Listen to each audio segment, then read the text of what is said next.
is the first installment of a conversation with two church boys. My name is Will, for those of y'all who don't know me, and I'm blessed to be here with my partner in crime of sorts, Calvin. What's going on, man? Hello, Will. What's up? My name is Calvin, for those that don't know me as well. And we're just happy to have our first installment today of two Black church boys and just having this conversation. So just off the riff, tonight's just going to be more of an introductory night. As we progress, you guys will see more content. We'll have more people on. We'll have more guests. We'll have times to engage with you all. But tonight, we just wanted to set the stage and the platform for what we're going to do. So me and Calvin both have this idea, right, that we want to create a space for Black boys and for Black people in general to have these tougher conversations about being Black in society from a Christian lens. A lot of times, I know for me, growing up, I felt like the church didn't have the space or didn't provide the space for us to talk about social issues, for us to talk about police brutality and criminal justice, politics, policy. And so that's what we envision the space to be. Right. And I think it also allows us as millennials and a young person myself to really have a chance to voice our opinions on these social justice issues that are impacting communities of color, especially with our church being in Camden, New Jersey. It really allows us to give a voice on these different issues that people of color are dealing with in everyday lives, especially taking advantage of this coronavirus pandemic and allowing us to go live and talk about these issues that people usually don't get to sit down and talk about because they're living their busy daily lives each and every day. Man, so what we want to do tonight, man, is just have a talk. What's going on right now, and as everybody's aware of, is the outlash or the response rather to what happened with our brother Ahmaud Arbery. And for those of you who may not be aware, what happened was this man was jogging just around the corner from his neighborhood, right? And these two white men thought that he was threatening, as white men tend to think that we Black men are. And they chased him down for 2 blocks and they murdered him in cold blood. And the district attorney of the small town refuses to prosecute, to even bring them before a grand jury to be charged. And so I know that for me, part of the reason why I want to have this conversation is because I'm so tired as a Black man of this happening, but I'm also really fed up with our churches not really grappling with these issues and what God has to say about these issues. Because when I read my Bible, I read a Bible that talks about how God cares about the disinherited, how God cares about those who have been oppressed, those who have been disaffected, those of us in society who go through these trials. But our churches on Sunday morning aren't talking about that. And I know this is Parkside's platform, but to push the edge a little bit, even at Parkside, sometimes we're not really talking about these issues. We're grateful to Reverend Dickens for giving us the space to have that conversation now. But I know when I was coming up, Calvin, I didn't even have this room to have this conversation, to talk about these things. Because when I was coming up, Amadou Diallo was the first Black brother who was killed in cold blood that I can remember. And I don't remember Parkside really talking about Amadou Diallo, really talking about any of the other Black men and Black women, for that matter, who've been killed. And so what we want to do is just provide that space to have these conversations, to have these topics. You know what I'm saying? And I definitely think that Ahmaud's story hit close to home for me as well, being 25 and just jogging and trying to live his life, just knowing that I could do the same thing at one point in time and be a target of the same white supremacy that he dealt with. Being on social media yesterday, I was swiping through my Instagram stories and saw how many people were reposting the story and really putting it out there. And especially the young followers that I have, people my age, who are reposting it and making sure that people were watching the video, learning about the story, and ensuring that they signed the petition because they wanted to make sure that his story would continue on. We don't want to continuously be a statistic during this time, but we have to ensure that not only as young Black males, but as a Black person, we are securing our spot on this earth to ensure that people know we should be cherished. Our culture, everything that we deal with, everything that we put out and produce, the beauty that our culture provides should be cherished. And everyone listens to it, everyone dives into it, everyone allows us to have these celebrities that are on these different platforms. However, we have to make sure that in order to continue that, we have to cherish the Black body itself, as well as our Black men within today's society. That's real. That's real. So here's a question for you, just to kind of frame what we're talking about tonight, man. What do you think the church's response should be in this moment? We're obviously in isolation because of COVID-19. That's a whole other frame of conversations that we'll be engaging in as the weeks progress. But we're sitting here in isolation, right? We have nothing but time on our hands because most of us are in quarantine if we're not essential. So what do you think in this moment our pastors should be talking about, our people should be talking about, and what we should be using our platforms to discuss? Right. I think that one of the things that I've seen is that when I first went to Parkside, there was a big group of youth in the church, involved in the different activities, really getting involved in the choir and allowing themselves to have a voice. Vacation Bible School is one of the things that I fully remember. However, I think that now, during the time that we live in, there are not many of us. There are not, to be honest, as a youth leader, I only see a few of us in the church really getting involved. As a youth leader on the council, I really try to spread the voices of the youth. However, what youth can I talk to that can really express these ideas? There are youth out there right now creating these movements that we've seen. And they really want their voices to be heard. However, our church has to be able to foster those conversations. And without the youth, we cannot foster those conversations. So how do you advertise to the youth? How do you get the youth involved to show that we are trying to create things that are for them, and really try to create these movements that can spread around, not only in Camden, but also around the world too? What are your thoughts on millennials really getting into the church as well, Will? I mean, so especially in this moment, it's critical as Black millennials, and I would technically consider you a Gen X, I mean Gen Z or whatever they call you guys that are beyond millennials. Like don't put yourself in my group, son. Don't do that. But I think it's critical, man, that in order for our church to survive, in order for the Black church in general to survive, that we have spaces for you all to not only be bodies for votes, but to actually have a say, to actually have a stake in directing the future of the church. And one of the things I want to talk about on this platform later is that there's a whole social movement, there's a whole resistance movement that for the first time really isn't based in or grounded in the church. It's like formed online almost, right?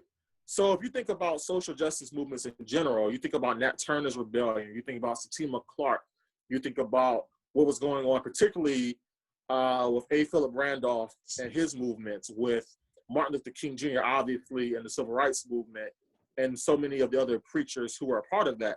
Although we understand that social movements, even in the Black church context, were a minority, they didn't represent the majority, but a lot of resistance movements were built out of the church, and they were built out of the energy that young people brought into the church. And so now we're in this context where we have so much technology, so many young people are socially conscious, who are, are socially engaged. HBCU enrollment is at an all-time high. concerns about these issues are at an all-time high. We're not at an all-time high. We've always been concerned about our lives as Black men. But the problem is, like, our churches aren't really giving us voice anymore. And I mean, to push it, I think that it's because we're wedded to a certain way of looking at church. We're wedded to a certain way of thinking about what it means to be young and in church. And we're not given the space to really cultivate these kinds of talks or these kinds of dialogues, and not only just dialogues, but actions, right? So what I'm hoping that we can do, even in this space, since church now changed with the pandemic, is have these kinds of dialogues with people. As we get more people engaged and involved, then transition these dialogues into action steps on how we can move our church to be more engaged with society as a whole, to kind of push the envelope just a little bit. Right. And how do you feel Parkside in particular can be more engaged? See, I think we do well with the servitude part, but we never get to the core of the issue. Why are we servicing these communities of color? Why are we servicing Camden, for example? During this time that we live in, when you talk about Camden, automatically stereotypes are built up. Even in the school I go to Morristown Friends School, which is a predominantly white school. There's this etched in stereotype that Camden is violent and it's poor, and there is a mass of economic disparities throughout the city. However, when you go back into why Camden got to the place it was today, you talk about redlining and how that created a divide between communities of color and white people and immigrants coming into the community, a lack of jobs into these big corporations such as Campbell's Soup that has stayed in Camden for a long time, and then the race riots that come about causing white flight and these companies to leave. But now we have a new rush of gentrification taking over the city. And so we really have to go back to the reason why are these people coming to our church and with hands open trying to receive resources and food so that they can live their lives during this coronavirus pandemic? Well, when jobs are limited, when gentrification is on a rise, and when people are not able to really go into these job markets, when you have American Water in that area right near the Victor, this beaming place that is slowly but surely being gentrified right near Rutgers Camden, then that tells you something. That's the reason why people are coming to our church for service, but we're not discussing these issues. When those things are not open, when those gates are not able to be stayed open for people to walk through, then that is why we have the issues that we have today, because those people are not getting a piece of the pie, but they've been there for years on years. And I really think as a community, as a church, we have to discuss those things. For sure. Definitely agree with that. I think that what the church has been historically really good at is responding to issues, right? So we have a food desert situation in Camden where there technically isn't an official grocery store based on what they define a supermarket or grocery store as. There are a number of things that we respond to, but we don't think rather about how do we alleviate these problems. Like, you just lifted up all of these host of problems, right? Right. These host of issues about why people are coming to the church with their hands out, but in return, we're giving them a basket of food, which is great. Like, it's lit that you get, the pork roast and the chicken and the vegetables, and we've been doing a really good job. We one thing about our church in particular, and the Black church as a whole, is we know how to feed people. Like, we know how to feed people. Right. But we don't know how to deal with the conditions that necessitate the feeding in the first place. We know how to provide a service to people, but we have to begin to move beyond just providing a service to them, and also providing the means to get around that, providing the means to overcome these social ills in our city. And I personally believe that we have the manpower to do that, but it's just a function of us providing the space to do that, and not only providing the space to do that, but moving in a different direction theologically, moving in a different direction intellectually. And I think that involves, like, getting back to what we talked about earlier, millennial and Gen Z are voices in our church. You know what I'm saying? Right. I think we bring that freshness that the church needs. We can't go one way or the other. We have to work together to ensure that these movements are curated, created out of the church itself.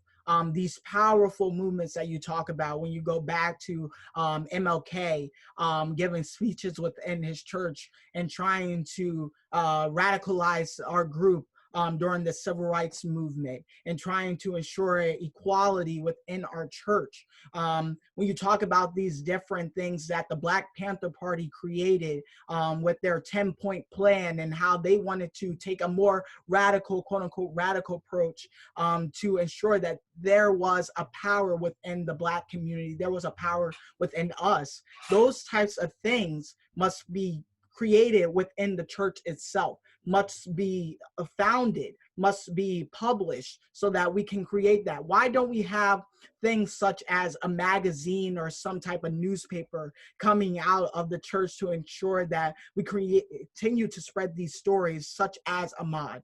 It shouldn't be something that only the NAACP or the ACLU focuses on, but it's something that we should continue to spread the word about, continue to bring his case to light to people that are not really sure about it. Agreed, man. And even beyond that, talking about in our Black United Methodist context, why are we so divorced from the Black United Methodist movement in terms of social justice? Why aren't we talking about the banks that the Black United Methodist churches have founded, the co-op programs that we've founded, the educational programs that we've founded? Why aren't we lifting up the fact that Clark Atlanta University is a HBCU, but it's also a United Methodist institution? Why aren't we lifting up these things, and why aren't we celebrating them? So what we're hoping to do with this space, y'all, is celebrate these spaces, celebrate these things, but also just engage in dialogue with each one of you about how we can move our church forward, how we can move forward as Black people within our church context. And part of that means that we're going to provoke. Part of that means that it's going to be some uncomfortable conversation. Part of that means that we're going to challenge and critique at times in love, because, you know, we love our church, we love our people, we love being Black in our church. So the part of that means that we're going to have those tense conversations where we're critiquing our church and what we're doing and how we can move forward. I think another question I have for you though, Calvin, man, as a young person in particular, man, is how do you feel about all of what's going on in terms of, you know, our brother Ahmaud, our brothers who and sisters who have gone on before? How do you feel about that in terms of,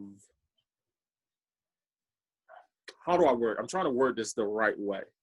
Mm-hmm. But how do you feel about those things in terms of just how you see yourself as a man now in society, how you see yourself as a young Black church boy right. coming up?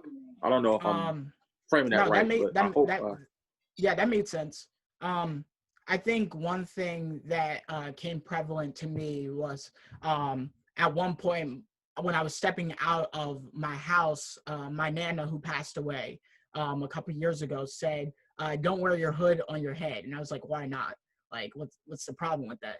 And she was like, just don't do it. And I had to think back to during that time Trayvon Martin occurred, and she was watching the TV. And that is the same testament that many people have right now with their young Black sons. It's something, a fear that has really wrapped us up because of everything that is going on. And it wasn't because it was just one, but it's because continuously one after the other comes into the limelight, and we're talking about them now.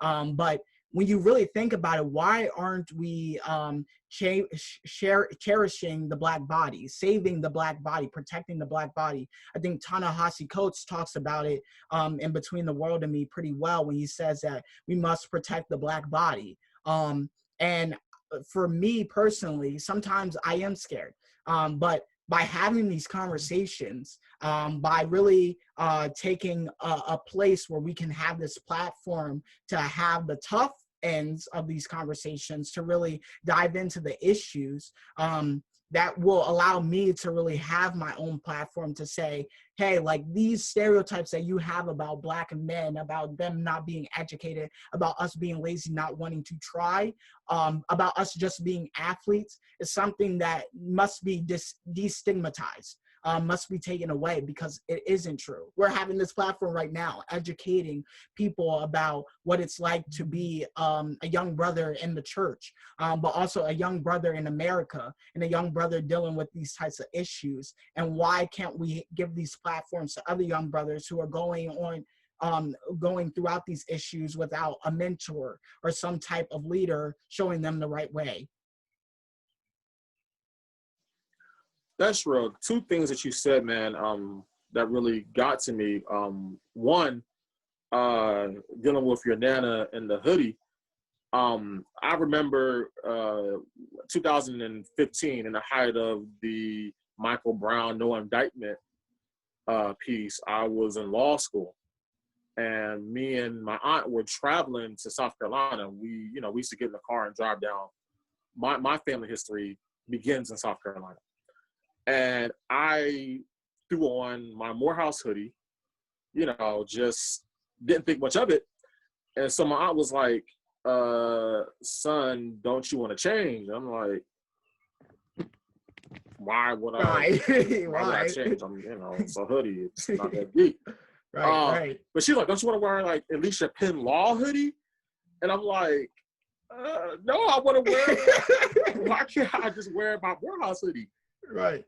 And so that just started this whole dialogue about how she didn't want me to be a target while we're on the road. And for me, that was the first time I ever experienced her fear.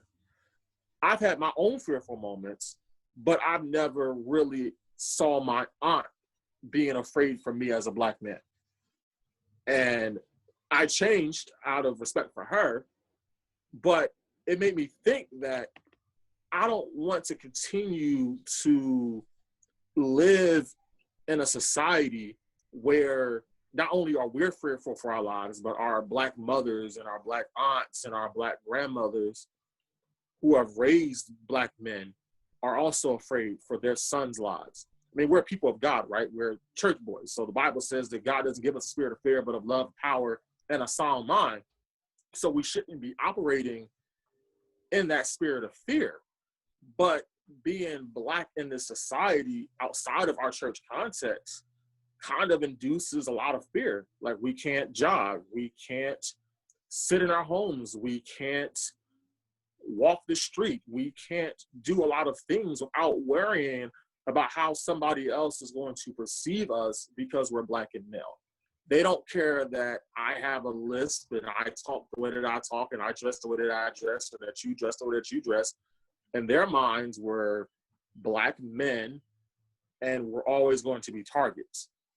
And the work that I believe that we have to do is create space for other young Black people to say, I'm Black, I'm churched or unchurched, but I'm afraid of being Black because of what being Black means to white people, or what being Black means to, in particular, white men in this society. It means that they see us as threatening, as conniving, as murderous, as violent. I had a situation in law school. Now, I'm one of 6 Black men in class, and I'm in a criminal law class, and we're talking about Amadou Diallo's case.